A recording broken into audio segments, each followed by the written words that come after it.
Hello mga ka-DJ, so welcome back to DJ Kevs TV. So panibagong araw at panibagong tips and tutorial naman po mga ka-DJ ang ibabahagi ko sa inyo. So ngayong araw mga ka-DJ, pag-uusapan po natin ay bakit nga ba nag-upgrade ang isang DJ software or DJ application.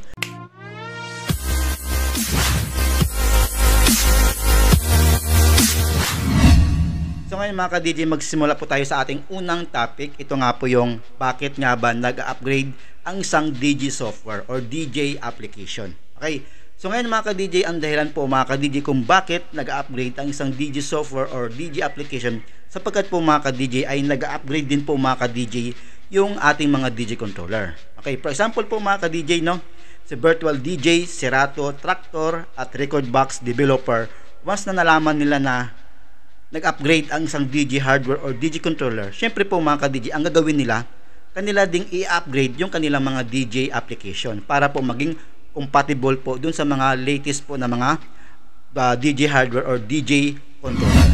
Kaya dun sa ating mga kapwa DJ dyan, no, na once po na inyo po ma-encounter itong ganitong problem na kahit meron namang license yung inyong ginagamit na DJ application, tapos hindi gumagana yung inyong mga DJ controller, okay? Ang dahilan yan mga ka-DJ ay baka naman po ay naka-old version pa po yung inyong mga DJ application, okay?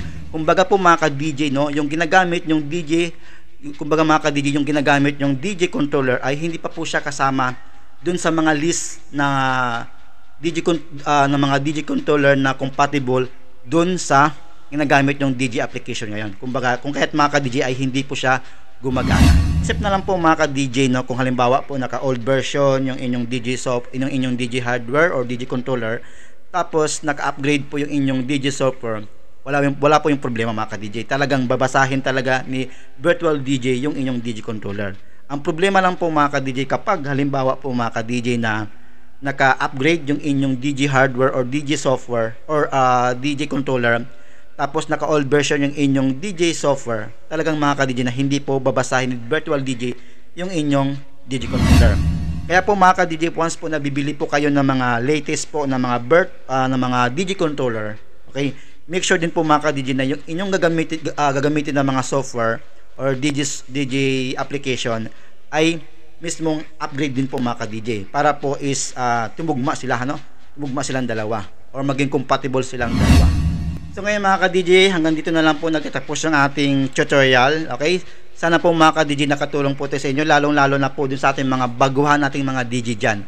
At syempre po mga ka-DJ, huwag nyo sanang kalimutan na i-like at i-subscribe po ang aking YouTube channel. At syempre po mga ka-DJ, pakihiti din po ng notification bell mga ka-DJ para updated po kayo mga ka-DJ sa mga bagong nating upload na mga video tutorial.